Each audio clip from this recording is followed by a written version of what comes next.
Hello नमस्ते guys, welcome back to my vlogs. आज म र मेरो साथी भएर चाहिँ हामी काठमाडौँको सबैभन्दा फेमस टुरिस्ट एरिया ठमेल जान लागेको छौँ। यति बेला करिब रातिको 11 बज्यो र आज फेरि हेर्नुहोस् न कस्तो संजोगवश फ्राइडे विकेन्डको दिन पनि परेछ कि हेर्नु न। अब चाहिँ हामी ट्याक्क ठमेलको आसपास आउन थाल्यौँ कि ट्याक्क यहाँबाट चाहिँ ठमेल छिर्ने एरिया सुरु हुन्छ। मलाई चाहिँ ठमेल पुगेपछि पहिलो फिल नै अर्कै आउँछ के। काठमाडौँको मुटु मानिने ठमेल होस्, दिन होस् या रात, सधैँ बिजी देखिन्छ क्या यहाँ चाहिँ। आज म र मेरो साथी चाहिँ यहाँ सानो भ्लग बनाऊँ भन्ने उद्देश्यले आएको थियौँ। अनि अनेस्टली भन्नुपर्दा चाहिँ क्यामेरा अन गरिसकेपछि हरेक गल्लीहरू सिनेमेटिक लाग्न थाल्यो के साथीलाई र मलाई। साँघुरा सडकहरू, रङ्गीन लाइट, टुरिस्टहरूको भिड, स्ट्रिट म्युजिक अनि पसलेहरूको भाइबले गर्दा चाहिँ ठमेलमा हिँड्न छुट्टै इनर्जी फिल हुँदो रहेछ कि साथीहरू। यहाँ आउने मानिसहरू आफ्नो दुनियाँमा बिजी देखिन्थे के। कोही सपिङ गर्दै थिए, कोही फोटो खिच्दै थिए, अनि कोही साथीहरूसँग इन्जोय गर्दै थिए। मैले पनि यहाँका धेरै गल्लीहरू एक्सप्लोर गरेँ जहाँ हरेक कुनामा केही नयाँ नयाँ देखिन्थे के।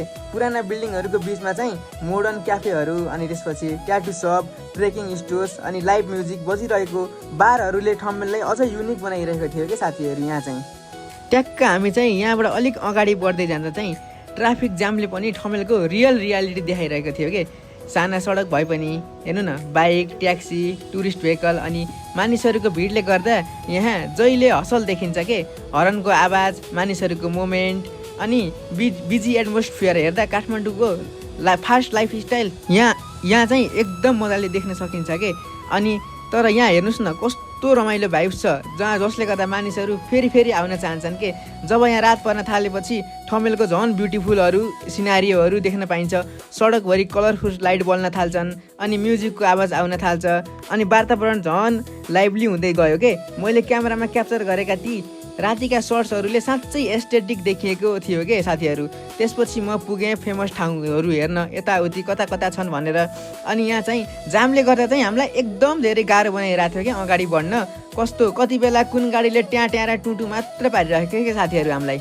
हामी चाहिँ हिँड्दै गर्दाखेरि साथीहरू ट्याक्क ट्राफिक जाममा स्ट्रगल गर्दै ट्याक्क यो वर्ल्डको 49 नम्बरमा परेको एलओडी हेर्नु न, एलओडी क्लबनिरको आसपास आइसक्यौँ कि। हामी भित्र चाहिँ गएनौँ, तर बाहिरबाट चाहिँ यसो ट्याक्क सिनेमेटिकहरू क्याप्चर गऱ्यौँ मोमेन्टहरू। अनि यहाँबाट चाहिँ ट्याक्क अगाडि बढ्न लाग्यौँ कि।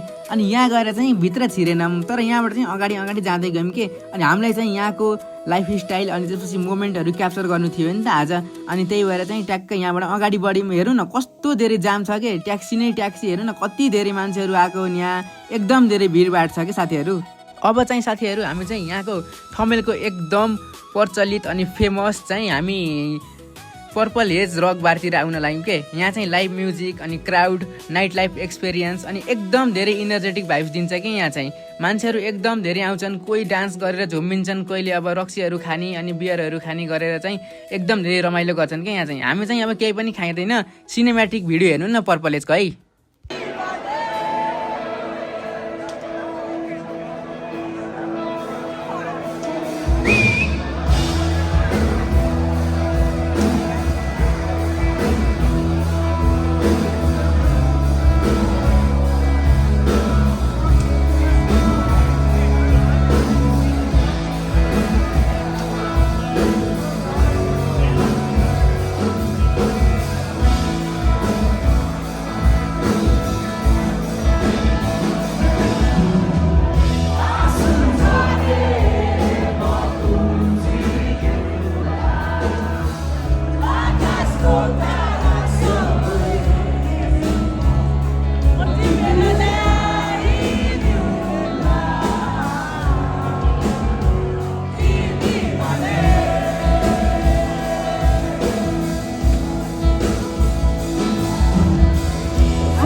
हामी चाहिँ ट्याक्क पर्पल एजबाट बाहिर निस्किसक्यौँ के।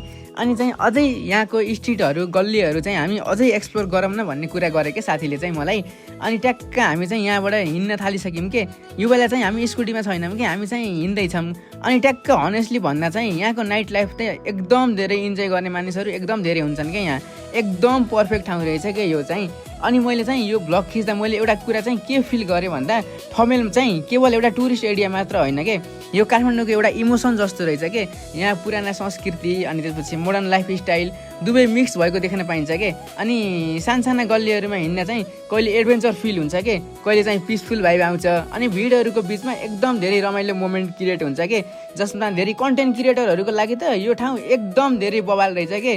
किन भन्दा यहाँ क्यामेरा जहाँ जता फर्काइन्छ नि त्यतै सिनेमेटिक सर्ट आउँछ के। ओभरअलमा चाहिँ आजको एक्सपिरियन्स चाहिँ मलाई एकदम रमाइलो लाग्यो के। म र मेरो साथीलाई चाहिँ बिजी स्ट्रिट अनि ट्राफिक लाइट्सहरू, नाइट लाइफ म्युजिक अनि ठमेलको एनर्जीले ठाउँलाई काठमाडौँको सबैभन्दा एक्साइटिङ ठाउँमध्ये एक बनाएको रहेछ क्या साथीहरू।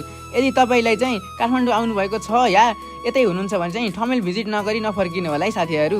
म चाहिँ यही भन्न चाहन्छु कि हजुरलाई आज चाहिँ एकदम धेरै ठमेलको घुमघाम गरियो कि हामी।